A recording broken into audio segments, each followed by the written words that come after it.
Hello everyone, welcome to the exam time. So भाइयों, आज से हम लोग एक नई सीरीज की शुरुआत करने जा रहे हैं जो कि है यूजीसी नेट कॉमर्स एस्पिरेंट्स के लिए। इस सीरीज का नाम है पीवाईक्यूज डीकोड लैब। अब नाम से ही समझ पा रहे होगे, इसमें हम लोग डीकोड करने वाले हैं 2019 से लेके 25 तक के सारे पीवाईक्यूज, वो भी यूनिट वाइज।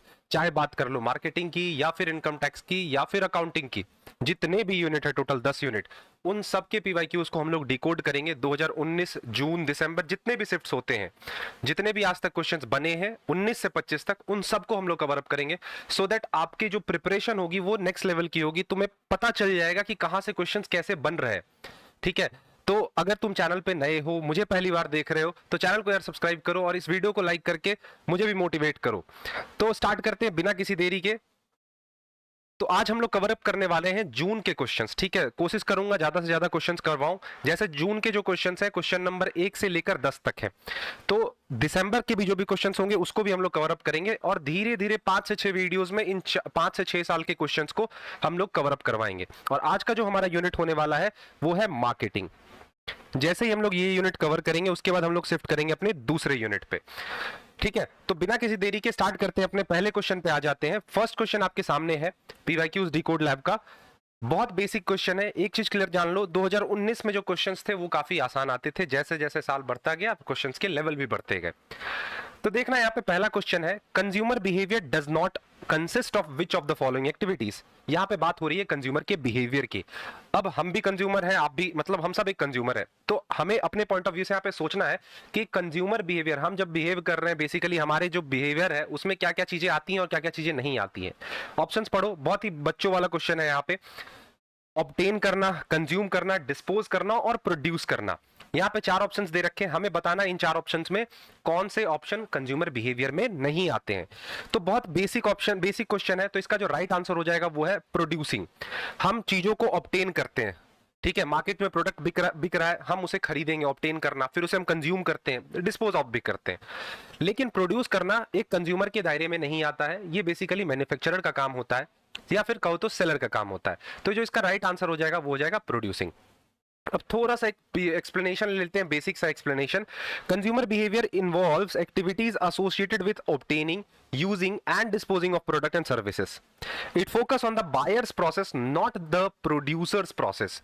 वो जो प्रोड्यूस करना है, मैन्युफैक्चर करना है, ये प्रोड्यूसर के दायरे में आ जाता है, ना कि हमारे और आप जैसे कंज्यूमर के दायरे में आता है। टॉपिक था हमारा कंज्यूमर बिहेवियर, और सब टॉपिक की बात करें तो बेसिक जो फीचर्स होते हैं कंज्यूमर बिहेवियर के, या फिर मैं कहूं तो नेचर एंड स्कोप, उससे क्वेश्चन हमारा बनकर आया था जून 2019 में। क्वेश्चन नंबर सेकंड की बात करें तो क्वेश्चन नंबर सेकंड आपके सामने है, which of the following reflects the sum of perceived tangible and intangible benefit. दोनों बेनिफिट की यहां पे बात की गई है, tangible as well as intangible benefits and cost to a customer. इनमें से कौन सा, ठीक है, पूछा जा रहा है। यहां पे 2 चीजों को हमें पढ़ते हुए चलना है, टेंजिबल बेनिफिट को भी ध्यान रखना है और इनटेंजिबल बेनिफिट को भी याद रखना है, साथ ही साथ कॉस्ट। 3 चीजें यहां पे दी गई हैं, benefits overall, tangible and intangible एक बेनिफिट हो गए, और कॉस्ट दूसरी एस्पेक्ट हो गई। बताना है कौन सा इसका राइट आंसर होगा। ठीक है, customer satisfaction, customer delight, customer value and customer expectation. किसमें ये दोनों चीजें आ जाएंगी, बेनिफिट्स भी आना चाहिए, कॉस्ट भी आना चाहिए।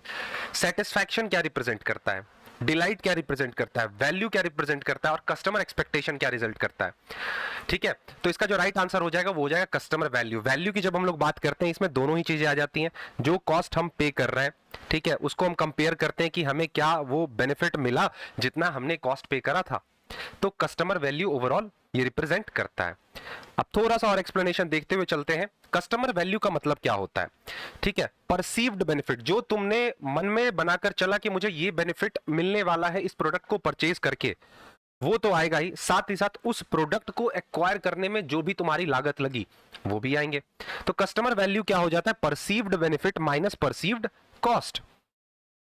अब कस्टमर सेटिस्फेक्शन क्या है, ये पोस्ट परचेज कंपैरिजन होता है। अगर मैंने एक मोबाइल फोन परचेज कर लिया, मैं उस फोन का इस्तेमाल कर रहा हूं, उसके बाद मैं जो कंपेयर करता हूं, उसको मैं नाम दे सकता हूं कि सेटिस्फेक्शन। डिलाइट्स क्या होंगे, कंज्यूमर डिलाइट्स, जब आपके एक्सपेक्टेशन को वो एक्सीड कर जाए, जितना हमने सोचा था उससे मुझे बेहतर मिला, तो वो हमारा होता है customer delight. Customer expectation refers to the anticipated performance. Expectation क्या है? बेसिकली हमने ये एक्सपेक्ट करा था और प्रोडक्ट उस अकॉर्डिंग परफॉर्म कर रहा है। तो बेसिकली ये मार्केटिंग के कोर कंसेप्ट्स में आता है। सब टॉपिक की बात करें तो कस्टमर वैल्यू एंड प्रोपोजिशन। ठीक है, क्लियर है? चलो क्वेश्चन नंबर 3 की ओर बढ़ते हैं। थर्ड क्वेश्चन है हमारा यहाँ पे, shopping goods have which of the following features. तुम्हें भी पता होगा गुड्स के अलग अलग टाइप्स होते हैं, कन्वीनियंस गुड्स, शॉपिंग गुड्स। तो हमसे पूछा जा रहा है शॉपिंग गुड्स की यहाँ पे बात हो रही है। देखो ये सीरीज उन सारे स्टूडेंट्स के लिए बेनिफिशियल होने वाला है जो यूजीसी नेट दे तो रहे हैं, उनके लिए तो है ही बेनिफिशियल, साथ ही साथ जो सीयूईटी पीजी भी दे रहे हैं, क्योंकि ऐसे क्वेश्चंस आपके एग्जाम में पूछे जाते हैं सीयूईटी पीजी कॉमर्स में, एमकॉम में। ठीक है, तो वो भी इस सेशन को अटेंड करें, उनके लिए काफी बेनिफिशियल होगा। कहीं ना कहीं जब वो क्लासेस अटेंड करेंगे तो उनको ऐसा फील होगा कि वो एक एज पे हैं, क्योंकि आप उन सारे कंसेप्ट्स को भी कवर अप करते चल रहे हो जो कि आपके सिलेबस के क्वेश्चन के थोड़े से ऊपर वाले लेवल में से हैं। ठीक है, तो यहां पे बात हो रही है शॉपिंग गुड्स की। तो हमें बताना है इनमें से कौन से शॉपिंग गुड्स के कौन से फीचर्स हैं। पहला, these products are generally durable in nature. दूसरा ऑप्शन दे रखा है, consumer generally compare the goods of various sellers and then buy such the goods. Per unit price जो होती है ये गुड्स की जनरली हाई होती है। क्लियर है? These goods are regularly and continuously in demand. Next है, these goods are sold as a result of aggressive promotional efforts. तो हमें बताना है कि इनमें से कौन से शॉपिंग गुड्स के फीचर्स हैं। अगर तुम्हें गुड्स को लेकर क्लैरिटी है तो बहुत इजीली कर लोगे, अगर नहीं है तो सबसे पहले हम वही समझ लेते हैं। देखो शॉपिंग गुड्स की अगर बात करें, ये ऐसे गुड्स होते हैं ना जिसको जनरली कस्टमर कंपेयर करता है। ठीक है, लेने से पहले कुछ भी तुम लेने जाओगे तो उसको सबसे पहले कंपेयर करोगे। ऐसा नहीं है कि तुम गए और मार्केट से उठा के ले आए, लाइक जैसे होता है ना, शैम्पू हो गया, सोप हो गया, डिटर्जेंट हो गया, इसमें ज्यादा इंसान कंपेयर नहीं करता है। लेकिन जब बात आती है शॉपिंग गुड्स की, तो इसमें हम लोग चाहे उसकी क्वालिटी हो, चाहे उसके प्राइसेस हो, या फैशन ट्रेंड कैसा चल रहा है, ड्यूरेबिलिटी कैसी है, इन सारी चीजों को हम लोग कंपेयर करते हैं। ठीक है, अब बात अगर करें कन्वीनियंस गुड की, तो कन्वीनियंस नाम से समझ आता है कि हमने बहुत आसानी से वो चीज जो मिल जाए, मतलब हमें उसमें ज्यादा दिमाग नहीं लगाना है, अपना ज्यादा टाइम वेस्ट नहीं करना है, मार्केट गए लेकर आ गए, तो ये हमारा होता है कन्वीनियंस। लेकिन जहां पे कंपैरिजन की बात आ जाए, जहां पे आप प्राइसेस को देख रहे हो, उस प्रोडक्ट के फीचर्स को देख रहे हो, उसके कंपटीटर या उसके ऑल्टरनेटिव से उसे कंपेयर कर रहे हो, तो वैसे गुड्स होते हैं हमारे शॉपिंग गुड्स। तो इसका जो राइट आंसर हो जाएगा ऑप्शन नंबर ए हो जाएगा। ड्यूरेबल होते हैं, ठीक है, जनरली कस्टमर्स कंपेयर करते हैं, और इसका जो प्राइसेस होते हैं ना वो हाई होते हैं। ठीक है, तो इसका आंसर हो जाएगा A, B and C. Clear है? चलो अब बात करते हैं अपने नेक्स्ट क्वेश्चन की। क्वेश्चन नंबर 4 पूछा जा रहा है, which of the following characteristics are related to the relationship marketing. बात हो रही है रिलेशनशिप मार्केटिंग की, तो हमें बताना है कैरेक्टरिस्टिक्स। अब देख पा रहे हो कि 2019 में जितने भी क्वेश्चंस आ रहे थे ज्यादातर सिंपल आ रहे थे, और नेचर, कैरेक्टरिस्टिक्स, यही सारी चीजें पूछी जा रही हैं। ठीक है, तो लेवल बहुत ईजी था। यहां पे समझना है हमें, कैरेक्टरिस्टिक्स हमें बताना है बेसिकली रिलेशनशिप मार्केटिंग का। ऑप्शन ए है product feature orientation, product benefit orientation, frequent consumer content और high concern for quality. Relationship marketing नाम से समझ पाओगे यहां पे, मतलब मार्केटिंग के सारे एफर्ट्स यहां पे लगेंगे, प्लस कस्टमर के पॉइंट ऑफ व्यू से भी हमें चीजों को देखते हुए चलना है कि हमारे प्रोडक्ट का क्या फीचर है, प्रोडक्ट जब कंज्यूमर लेगा तो उसे क्या बेनिफिट्स मिलने हैं। ठीक है, तो ये सारी चीजें देखते हैं। तो जो इसका राइट आंसर हो जाएगा ऑप्शन हो जाएगा बी, सी, डी। रिलेशनशिप है, मतलब हमें कस्टमर से अच्छा रिश्ता बनाना है। ठीक है, तो कस्टमर के पॉइंट ऑफ व्यू से उसके लिए सबसे मैटर करेगा बेनिफिट। देखो फीचर्स तो होते हैं इंपॉर्टेंट, लेकिन यार रिलेशनशिप बेसिकली बात करता है कस्टमर की, तो प्रोडक्ट बेनिफिट ओरिएंटेशन होना चाहिए। कस्टमर से आप कांटेक्ट कर रहे हो और क्वालिटी पे आपका अच्छा खासा एम्फेसाइज है, सो दैट जब आपका प्रोडक्ट कंज्यूमर कंज्यूम करे, ऑब्टेन करे, ठीक है, तो उसको ये फील हो कि मेरे जो पैसे खर्च हुए इस प्रोडक्ट पे वो वर्थ इट है। तो इसका जो राइट आंसर हो जाएगा option B, C and D हो जाएगा। ये क्वेश्चन आता है हमारे मार्केटिंग स्ट्रेटजी टॉपिक से, और सब टॉपिक की बात की जाए तो रिलेशनशिप मार्केटिंग की। ठीक है, चलो क्वेश्चन नंबर 5 की बात करें यहां पे, तो पांचवा क्वेश्चन है, building long term mutual satisfying relations with the key customers, suppliers, distributors in order to earn and retain their long term preference and business is known as. Obvious सी बात है, रिलेशनशिप मार्केटिंग की बात होगी। Social marketing तुम्हें पता है, जहां पे हम डिजिटली काम कर रहे हैं या फिर इंटरनेट का इस्तेमाल करके। नीश मार्केटिंग एक पर्टिकुलर कैटेगरी की बात हो रही होगी, है ना। सर्विस मार्केटिंग तुम समझ ही रहे हो। तो रिलेशनशिप मार्केटिंग ओवरऑल बात करता है कि हम सबसे एक अच्छा खासा रिश्ता बनाकर चलेंगे, चाहे वो कस्टमर के पॉइंट ऑफ व्यू से देखो, सप्लायर के पॉइंट ऑफ व्यू से देखो, या डिस्ट्रीब्यूटर के पॉइंट ऑफ व्यू से। अगर कस्टमर को सेटिस्फाई नहीं करोगे तो जाहिर सी बात है वो तुम्हारे प्रोडक्ट्स को नेक्स्ट टाइम से परचेज नहीं करेगा। सप्लायर्स की बात करें, सप्लायर से अगर खुन्नस निकालोगे तो हो सकता है तुम्हारे वो सप्लाई चेन को डिस्टर्ब कर दे, वो तुम्हें रॉ मटेरियल सप्लाई ही ना करे। और डिस्ट्रीब्यूटर भाई साहब से अगर कुछ भी तुम्हारी नोकझोंक होती है तो वो तुम्हारे प्रोडक्ट को अल्टीमेट कस्टमर तक सप्लाई ही नहीं करेंगे। तो रिलेशनशिप मार्केटिंग ओवरऑल हमें यही बताता है। क्लियर है? देख सकते हो इसके एक्सप्लेनेशन को, बहुत आसान क्वेश्चन था। अब बात करते हैं क्वेश्चन नंबर 6 की। विच of the following is not a main stage in a customer relationship cycle. ठीक है, इनमें से कौन सा एक महत्वपूर्ण स्टेप नहीं है एक कस्टमर रिलेशनशिप लाइफ साइकिल में। अब अगर आप एक कस्टमर से अपना रिलेशन स्टैब्लिश कर रहे हो तो एक स्टेजेस वाइज आपको होके गुजरना पड़ता है। ठीक है, तो वही आपको यहां पे बताना है।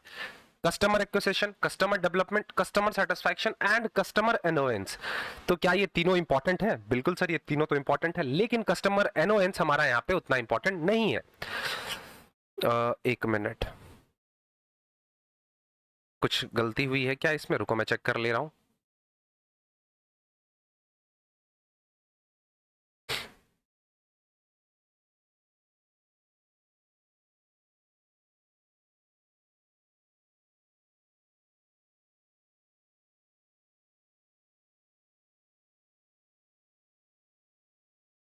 एक मिनट, मैं इसका देख ले रहा हूं, कुछ एरर हो सकता है।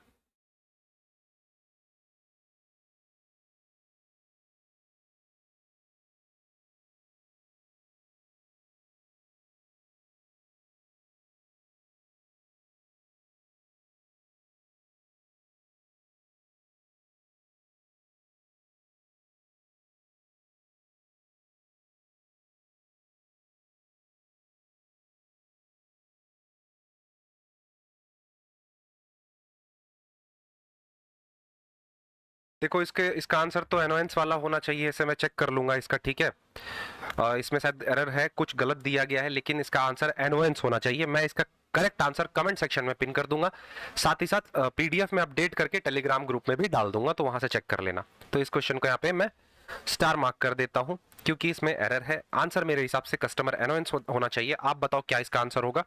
मैं इसका आंसर चेक कर लूंगा वैसे। चलो नेक्स्ट क्वेश्चन की ओर बढ़ते हैं। The channel alternative is not to be assessed on the basis of.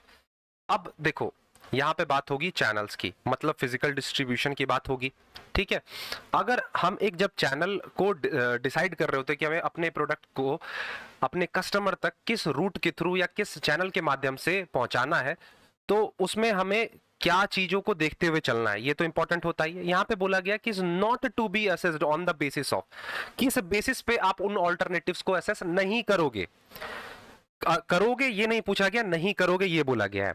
Economic criteria, control criteria, adaptive criteria और एक्यूमुलेशन क्राइटेरिया। तो इकोनॉमिक मनी के टर्म्स में कंट्रोल, आपकी उस पे कंट्रोल कितनी है, ओनरशिप कितनी है। एडेप्टिव, क्या लोग उसे अडॉप्ट कर पा रहे हैं या आप अडॉप्ट कर पा रहे हो। एक्यूमुलेशन, आपको उसको एक्यूमुलेट करने में आपकी कितनी लागत लग रही है। ये सारी चीजें, बहुत सारी चीजें हो जाती हैं उसमें। तो जो इसका राइट आंसर हो जाएगा वो एक्यूमुलेशन क्राइटेरिया होगा। क्यों? क्योंकि यहां पे बताया गया है जैसे कि channel alternative are assessed on the basis of cost effectiveness. ठीक है, मतलब हम वैसे चैनल को चूज करेंगे जो कि हमारे लिए कम से कम लागत में हमारे लिए अवेलेबल हो जाए। साथ ही साथ उस पे हमारा कंट्रोल होना चाहिए कि जिस इंटरमीडिएरीज के माध्यम से अपने प्रोडक्ट को सप्लाई कर रहे हैं उस पर हमारा कंट्रोल होना चाहिए। ऐसा नहीं कि हमने प्रोडक्ट लेकर भेजा और वो प्रोडक्ट लेकर कहीं और भाग गया। एंड एडेप्टेबिलिटी टू चेंज, मतलब उस कुछ चेंजेस वगैरह आते हैं तो उसको एडेप्ट करने में हमें ज्यादा परेशानी ना हो। तो ये तीन मेजर ये बेसिस होते हैं जो कि हमें ध्यान में रखते हुए चलने होते हैं। लेकिन एक एक्यूमुलेशन जो है ये उतना इंपॉर्टेंट नहीं होता है। ठीक है, ये एक स्ट्रैटेजिक चैनल डिसीजन में नहीं आता है। अब बात कर लेते हैं क्वेश्चन नंबर 8 की। पीटर एफ ड्रकर की बात यहां पे हो रही है। Peter F Drucker noted the relationship between selling and marketing. ठीक है, उन्होंने सेलिंग एंड मार्केटिंग के बीच कुछ रिलेशनशिप समझा होगा, उसके कुछ पॉइंट्स नोट करे होंगे। In which of the following terms marketing जो एक सब्सिडरी है component, marketing is a subsidiary component of selling, बोला जा रहा है कि मार्केटिंग जो है सेलिंग का एक सब्सिडरी कंपोनेंट है। दूसरा है the aim of marketing is to make selling superfluous. तीसरा है the aim of selling is to make marketing superfluous and selling and marketing are essentially the same thing. तो यहां पे बताना कि पीटर एफ ड्रकर ने मार्केटिंग और sale के बीच क्या रिलेशन को नोटिस किया था, ये हमें बताना है। तो जो इसका राइट आंसर हो जाएगा वो हो जाएगा दूसरा। समझते हैं, जैसे यहां पे बोला गया कि मार्केटिंग का मेन मकसद होता है कि आपके सेलिंग को आसान बना दे। आप इस तरीके से मार्केट करो कि आपका प्रोडक्ट आपके कस्टमर तक इजीली पहुंच जाए। आपकी हर चीज, चाहे मार्केटिंग में सारी चीजें आ जाती है, कस्टमर सेटिस्फैक्शन का ध्यान रखना, क्वालिटी, सारी चीजें। तो जो इसका राइट आंसर होगा ऑप्शन 2 कि मार्केटिंग का मकसद होता है कि आपके सेलिंग को आसान बनाए, स्मूथ बनाए। ठीक है। Peter Drucker emphasized that effective marketing creates product that sell themselves। Effective marketing क्या बोला पीटर ड्रकर ने, इन्होंने इस पे एम्फेसाइज किया कि इफेक्टिव मार्केटिंग, ठीक है, आप वैसे प्रोडक्ट्स बनाएगी जो खुद को खुद से ही बेच पाएंगे। रिड्यूसिंग और eliminating the need for aggressive selling, आपको ज्यादा प्रमोशंस पे या फिर अग्रेसिव सेलिंग टेक्निक्स पे एम्फेसाइज नहीं करना होगा। आप प्रोडक्ट्स ही वैसे बनाओ जो कि खुद को मार्केट कर दे, खुद को सेल कर दे। ठीक है।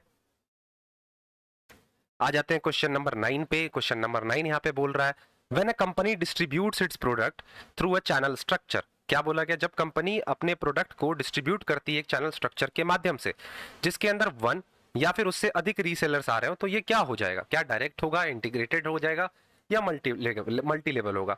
तो यहाँ पे एक या एक से अधिक रीसेलर्स हैं तो भाई साहब डायरेक्ट तो होगा नहीं। ठीक है, तो इसका जो राइट आंसर हो जाएगा वो हो जाएगा मल्टी लेवल, क्योंकि इसमें एक या फिर एक से अधिक रीसेलर्स हैं तो अलग अलग लेवल के आ जाएंगे। एमएलएम की बात करें, मल्टी लेवल मार्केटिंग की, तो ये एक डिस्ट्रीब्यूशन स्ट्रैटेजी है जहां पे कंपनी अपने प्रोडक्ट्स को बेचती है एक नेटवर्क के माध्यम से, who also recruit others them। अब वो नेटवर्क में जो भी डिस्ट्रीब्यूटर्स हैं वो और लोगों को भी उसमें लाएंगे या सेल्स पर्सन को लाएंगे जो कि प्रोडक्ट को कस्टमर तक, अल्टीमेट यूजर तक पहुंचाने में मदद करेंगे। क्लियर है ये चीज? चलो आ जाते हैं क्वेश्चन नंबर 10 पे। The retail supply chain does not include, retail supply chain की यहां पे बात हो रही है, इसके अंदर क्या चीजें नहीं आएगी रिटेल में? क्या मैन्युफैक्चर आएगा, क्या रिटेलर आएगा, क्या होलसेलर आएगा, या फिर रेगुलेटर्स आएंगे? तो ये बहुत बच्चों वाला क्वेश्चन है, आपको आसानी से आना चाहिए। इसका आंसर हो जाएगा रेगुलेटर्स। रिटेलर्स की बात हो रही है, जो आप मोहल्ले में जाते हो, दुकान से कुछ भी सामान खरीद कर लाते हो, क्या उसमें रेगुलेटर का ज्यादा रोल होता है? The answer is no.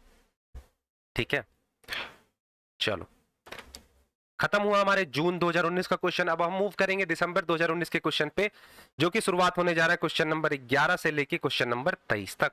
ठीक है,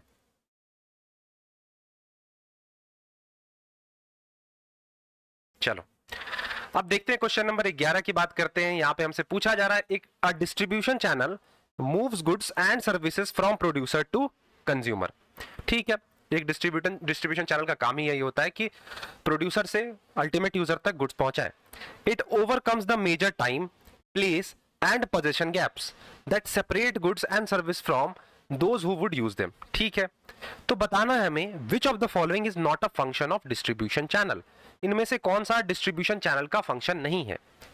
डिस्ट्रीब्यूशन चैनल, क्या नेगोशिएशन होगा, क्या रिस्क टेकिंग होगा, क्या प्रमोशन होगा, क्या मैन्युफैक्चर होगा? नॉट पूछा गया है, ना कि पूछा गया कि इनमें से कौन से फंक्शंस में आते हैं। तो बताइए, इसका आंसर बहुत आसान क्वेश्चन है। तो जो इसका राइट आंसर हो जाएगा मैन्युफैक्चरिंग। डिस्ट्रीब्यूशन चैनल का काम होता है कस्टमर को पहुंचाना। क्या पहुंचाना? प्रोडक्ट्स। जो प्रोडक्ट्स ऑलरेडी बन चुके हैं, किसने बनाया? मैन्युफैक्चरर ने। तो मैन्युफैक्चरर जिस प्रोडक्ट को बना दिया, उस प्रोडक्ट को थोड़ी हम फिर से मैन्युफैक्चर करेंगे। तो डिस्ट्रीब्यूशन चैनल का काम मैन्युफैक्चरिंग नहीं होता है। इसमें नेगोशिएशंस आएंगे, रिस्क आता है डिस्ट्रीब्यूशन में, प्रमोशन करना पड़ता है। ठीक है, तो ये चीज याद रख लेना। किस टॉपिक से क्वेश्चन बना है ये? मार्केटिंग कम्युनिकेशन से। देखो मैं तुम्हें टॉपिक्स भी बता रहा हूं, तो इन सारी चीजों को नोट करते चलना कि 2019 में जून में ऐसे ऐसे क्वेश्चन इतने टॉपिक से आए थे, 2019 के दिसंबर में ऐसे क्वेश्चन आए थे, सो दैट तुम एक पीवाईक्यू एनालिसिस करते चलोगे। तुम वैसे टॉपिक्स को ट्रेंड तुम्हें पता चल जाएगा कि 2019 का क्वेश्चन पैटर्न ऐसा है, 20 का ऐसा है, 21 में ऐसा आया। ठीक है, इसीलिए मैंने 19 से लेकर 25 तक लिया है। चलो बात करते हैं क्वेश्चन नंबर 12 की। ई कॉमर्स से क्वेश्चन पूछा गया है। Electronic commerce, one of the key design elements of an effective website dash community. ठीक है, की डिजाइन आपको इनमें से बताना है। ठीक है, की एलिमेंट बताना है एक इफेक्टिव वेबसाइट का।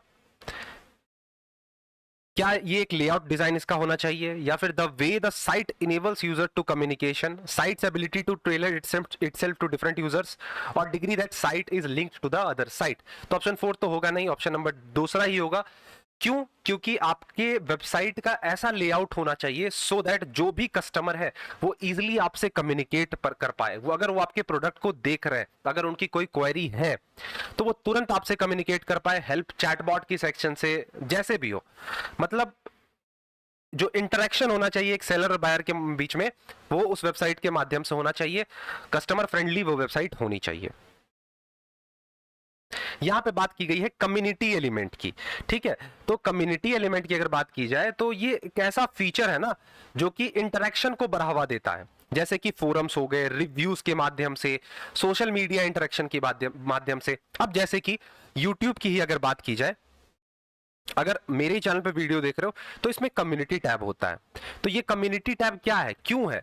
इससे हम और तुम चाहे तो इंटरेक्ट कर सकते हैं। मैं तुमसे क्विज़ेस यहां से पूछ सकता हूं, या तुमसे कोई पोल करवा सकता हूं, या फिर यहाँ पे जो तुम्हें नंबर नीचे देखने को मिल रहा है इस पे अगर हम कम्युनिकेट कर सकते हैं। ये कम्युनिटी किसको बढ़ावा दे रहा है? इंटरेक्शंस को बढ़ावा दे रहा है। तो एक वेबसाइट का लेआउट भी ऐसा ही होना चाहिए। बात करते हैं क्वेश्चन नंबर 13 की। क्वेश्चन नंबर 13 हमसे मार्केट लॉजिस्टिक प्लानिंग की बात कर रहा है। इसमें 4 स्टेप्स होते हैं, वो 4 स्टेप को हमें एक लॉजिकल सीक्वेंस में अरेंज करना है। पढ़ो क्वेश्चन को ध्यान से। अब तुम खुद सोच कर देखो, मार्केट लॉजिस्टिक प्लानिंग की यहां पे बात हो रही है। ठीक है, तो सबसे पहले हमें क्या करना होगा? ऑप्शंस को एक बार हम लोग रीड करते हैं। पहला ऑप्शन कहता है develop operational excellence in sales forecasting, warehouse management, transportation and material management. दूसरा ऑप्शन कहता है कि बेस्ट चैनल डिजाइन को चूज करो and network strategy so that तुम अपने कस्टमर तक पहुंच पाओ। तीसरा, इंप्लीमेंट करो सॉल्यूशन को with the best information system, equipments, policies and procedure. चौथा कहता है decide on company value proposition to its customer. तो अब हमें बताना है, अगर हमें लॉजिस्टिक प्लानिंग करनी होगी तो सबसे पहले हम क्या करेंगे? तो जाहिर सी बात है, सबसे पहले क्या करोगे? कंपनी के वैल्यू और प्रोपोजिशन को डिफाइन करोगे, डिसाइड करोगे कि आपका वैल्यू प्रोपोजिशन क्या होना चाहिए। ठीक है, तो सबसे पहले डी ऑप्शन आ गया हमारा यहाँ पे। अब हमने ये डिसाइड कर लिया, तो अब हम चुनेंगे कि हमारा बेस्ट चैनल डिजाइन कौन सा होने वाला है। चैनल डिजाइन हमने चूज कर लिया। अब उस पे हम लोग देखेंगे, सेल्स फॉरकास्टिंग करेंगे, वेयर हाउस को मैनेज करके रखेंगे, कैसे हमें इन्वेंट्री को मैनेज करना है, कैसे सामान हमें पहुंचाना है, मटेरियल्स हमारे ये सब रखे हुए। इन सब चीजों को करने के बाद हमारा जो भी सॉल्यूशन या कंक्लूजन निकलेगा उसको हम लोग इंप्लीमेंट करेंगे अपने सारे इक्विपमेंट्स का इस्तेमाल करते हुए, अपने पॉलिसीज को इंप्लीमेंट करना, प्रोसीजर्स को लागू करना। तो लॉजिस्टिक प्लानिंग कुछ इस तरीके से होती है, DBAC से। ठीक है, market logistic planning involves designing an efficient system to deliver a product to customers. Process start होती है प्रपोजिशन को डिवाइन करने से। प्रपोजिशन मतलब क्या है सर? आपकी डिलीवरी स्टैंडर्ड कैसी होगी। ठीक है, अब वो डिलीवरी स्टैंडर्ड आपके जो डिजाइन, जो चैनल का डिजाइन होगा, नेटवर्किंग स्ट्रैटेजी है, उसको दोनों में कनेक्शन बिल्ड होगा। ये होने के बाद आपकी ऑपरेशनल कैपेबिलिटी स्टैब्लिश होगी, आप उसको इंप्लीमेंट करने की कोशिश करोगे by using various tools and procedures. ठीक है, तो ये क्वेश्चन हमारा निकल कर आया था मार्केट लॉजिस्टिक्स से। चलो बात करते हैं क्वेश्चन नंबर 14 की। In recent years the major gains in the logistical efficiency have come from which one of the following. कुछ सालों में जो लॉजिस्टिक एफिशिएंसी होती है, लॉजिस्टिक मैनेजमेंट में जो एफिशिएंसी आई है वो किन कारण से आई है? जाहिर सी बात है सर, आईटी सेक्टर एडवांस हुआ है। ठीक है, तो ऑप्शन 1 जो होगा हमारा वो राइट आंसर हो जाएगा। पेट्रोल के प्राइसेस में रिड्यूस होने से भाई लॉजिस्टिकल एफिशिएंसी में चेंजेस नहीं पड़ेंगे। चलो क्वेश्चन नंबर बात करते हैं 15 की। बोला गया है विच one of the following is not true about the web market. Web market की अगर बात करें तो पूछा गया कि कौन सा इसमें से सही नहीं है। Web market usually try to attract prospect to their site through email, advertisement in newspapers, use attraction like discount, gifts and contents, ask customer to give their personal data mandatorily, give a lot of publicity to the discount scheme। देखो, web market में data जरूरी नहीं है, mandatory नहीं होता है, compulsory नहीं होता है कि आप डेटा दो ही। ठीक है, ऐसा कोई कंपल्सन नहीं होता है। तो ऑप्शन 3 जो है इसका राइट आंसर हो जाएगा।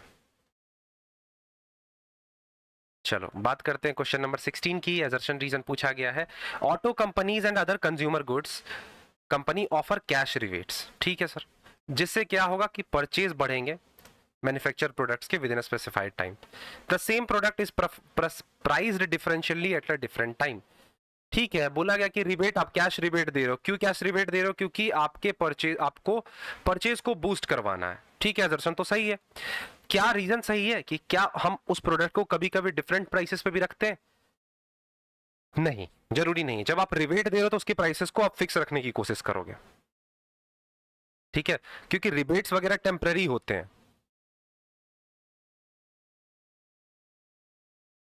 अब बात कर लेते हैं माइकल पोर्टर भाई साहब की। इनकी कुछ जेनरिक स्ट्रैटेजीज थी जिसमें उन्होंने बताया था goods starting points for strategic thinking. तुम आइडेंटिफाई करना है बिलो स्ट्रैटेजीज को। 1 मिनट, क्वेश्चन में कुछ एरर हुआ है यहाँ पे। अच्छा, ऑप्शंस मिस हो गए। ठीक है, ठीक है, तो इस क्वेश्चन को मैं अपडेट करके इसका एक स्क्रीनशॉट तुम्हें टेलीग्राम पे डाल दूंगा।